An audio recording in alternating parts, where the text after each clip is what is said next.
Towers लगा हुआ है, तभी एक वायर टूट के गिर जाता है। ऐसे में क्या आपको करंट लग सकता है? अगर हाँ तो कैसे, और नहीं तो क्यों नहीं? आखिर क्या होता है जब इलेक्ट्रिक ट्रांसमिशन वायर टूट जाता है? जानेंगे पूरा कॉन्सेप्ट आज के इस वीडियो में। पहली बात तो मैं आपको बता दूं कि किसी भी हाई वोल्टेज ट्रांसमिशन वायर का टूटना मुश्किल है, क्योंकि इन वायर के बीच स्टेनलेस स्टील का वायर होता है जो इसे बहुत मजबूत बना देता है।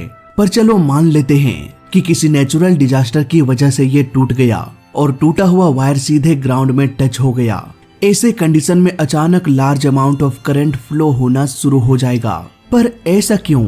आइए समझते हैं। बचपन से हम पढ़ते आए हैं कि करंट फ्लो होने के लिए एक क्लोज पाथ का होना बहुत जरूरी होता है। अगर क्लोज पाथ कहीं से ब्रेक होता है तो करंट का फ्लो रुक जाएगा। अब यहाँ पर आप में से बहुत लोग ये सोचेंगे कि अगर टावर का ट्रांसमिशन लाइन ही टूट गया तो ये क्लोज सर्किट ब्रेक हो जाना चाहिए, इलेक्ट्रिसिटी का प्रवाह रुक जाना चाहिए। पर दोस्तों ऐसा नहीं होता, क्योंकि ट्रांसमिशन लाइन के टूटने से सर्किट ब्रेक नहीं होता, क्योंकि वो ट्रांसफॉर्मर जहां से करंट को सप्लाई किया जाता है ऑलरेडी वो 3 फेज में भेज रहा होता है और न्यूट्रल वायर को ग्राउंड कर दिया जाता है। यानी कि सर्किट तो वहीं पर कंप्लीट हो चुका है।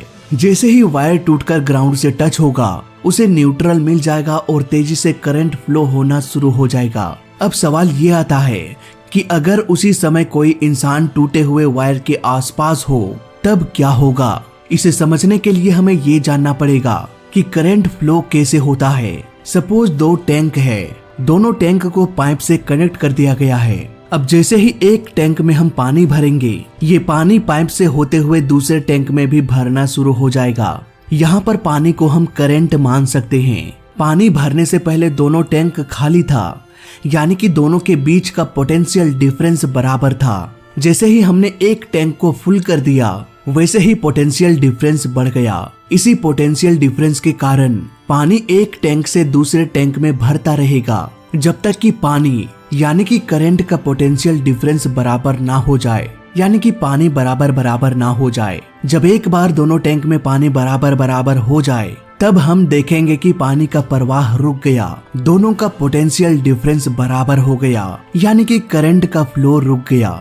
सपोज एक 12 वोल्ट का बैटरी है। बैटरी के दोनों टर्मिनल में होता है पॉजिटिव और नेगेटिव।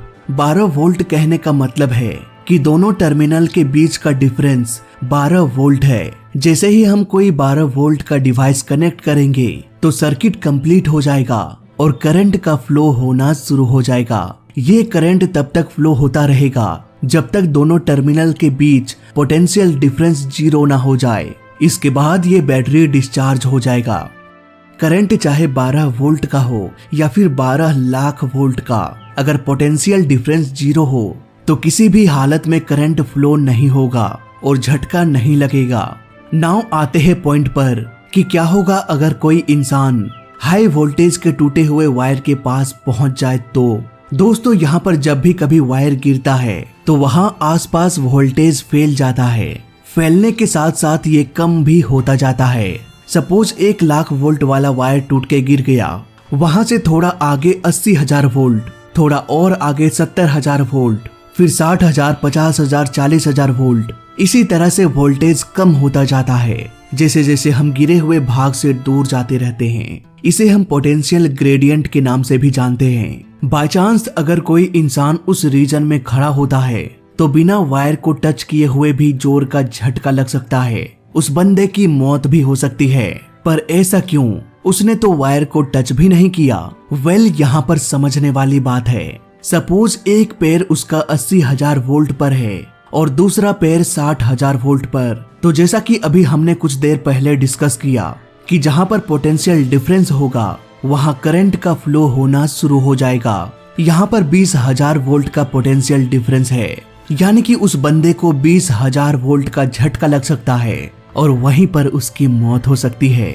यहाँ पर अगर आपको इस खतरे से बचना है तो आपको जंप करते हुए दोनों पैरों को एक साथ करके जंप करते हुए आगे बढ़ना पड़ेगा, ताकि पोटेंशियल डिफरेंस कम से कम हो और झटका कम से कम लगे। दोनों पैर एक ही पॉइंट पर रहने के कारण पोटेंशियल डिफरेंस बहुत कम हो जाएगा और करंट लगने का खतरा भी। तो अब आपको समझ में आ गया होगा कि वोल्टेज हमें नहीं मारता, बल्कि वोल्टेज का पोटेंशियल डिफरेंस मारता है। इसीलिए जंप करते हुए वहां से निकल जाओ, आपको कुछ भी नहीं होने वाला। कभी कभी किसी फॉल्ट के कारण वोल्टेज जरूरत से अधिक भी सप्लाई हो जाती है। ऐसे में टावर के जरिए ही हाई वोल्टेज को ग्राउंड कर दिया जाता है। ऐसे वक्त पर भी आसपास करंट फैल जाता है और यहाँ पर मौजूद लोगों की मौत आराम से हो सकती है। इन सब खतरों को देखते हुए पावर स्टेशन जहाँ से करंट सप्लाई किया जाता है, वहाँ बहुत सारे सेफ्टी इक्विपमेंट्स का यूज होता है। वहाँ रिले लगा होता है, सर्किट ब्रेकर लगा होता है। कोई भी घटना होने पर रिले को पता चल जाता है कि कुछ तो गड़बड़ हुई है, कोई वायर टूट के ग्राउंड में टच हो गया है। तुरंत ही रिले सर्किट ब्रेकर को कमांड भेज देता है कि सर्किट को ब्रेक कर दो, बहुत बड़ी आफत आ चुकी है। इसके बाद सर्किट ब्रेक हो जाता है, यानी कि ओपन हो जाता है और करंट का बहाव रुक जाता है। कभी कभी ये वायर टूट तो जाता है, लेकिन वो हवा में ही झूलते रहता है, ग्राउंड से टच नहीं होता। यहाँ पर रिले को समझ में आ जाता है कि कुछ तो गड़बड़ी हुई है, लेकिन वो सर्किट ब्रेकर को कमांड नहीं देता, बस एक अलार्म बजा देता है कि कुछ तो गड़बड़ी हुई है, जाओ देख के आओ। सेफ्टी पर्पस के लिए इलेक्ट्रिक टावर्स की ऊंचाई बहुत अधिक रखी जाती है, इतनी अधिक कि कोई भी पेड़ उन वायर तक ना पहुंच पाए। इसके अलावा इन टावर्स को हमेशा सुनसान इलाके से गुजारा जाता है, ताकि अगर कोई घटना होती है तो किसी की भी जान ना चली जाए। इसके अलावा अगर किसी बाढ़ या भूकंप से कोई बड़ा सा बिल्डिंग टूटकर टावर पर गिर जाए तो आफत आ सकती है। इसलिए बेहतर रास्ता यही होता है कि इन टावर्स को साइड से निकाल लो। सपोज कोई बहुत बड़ा ट्रांसमिशन लाइन अगर ट्रिप हो जाए, 765 किलो वोल्ट का ट्रांसमिशन लाइन ट्रिप हो जाए तो भारी आफत आ सकती है। इतने हाई वोल्टेज ट्रांसमिशन में 2400 मेगावाट पावर को कैरी कर सकता है। ये पावर इतना होता है कि चेन्नई जैसे 2 सिटी को बिजली मिल सकती है। इतना बड़ा ट्रांसमिशन लाइन अगर अचानक से ट्रिप हो जाए तो पूरा सिस्टम बिगड़ सकता है, क्योंकि हमें ये भी पता होना चाहिए कि हर वक्त जितनी बिजली हम बनाते हैं हमें उतना यूज भी करना होता है। इसे स्टोर करके नहीं रखा जा सकता। हालांकि बैटरी में इसे स्टोर किया जा सकता है, लेकिन बेहद छोटे अमाउंट में। साफ साफ कहें तो हमें जितनी इलेक्ट्रिसिटी की डिमांड होती है हम उतना ही करंट बनाते हैं और सप्लाई करते हैं। इस तरह डिमांड और सप्लाई बैलेंस में रहता है।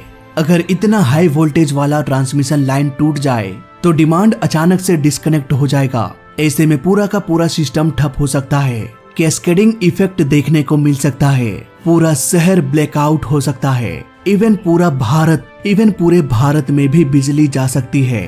सो आई होप अब आपको पूरा कॉन्सेप्ट समझ में आ गया होगा। फिलहाल इस वीडियो में अभी तक के लिए बस इतना ही। जय हिंद, वंदे मातरम।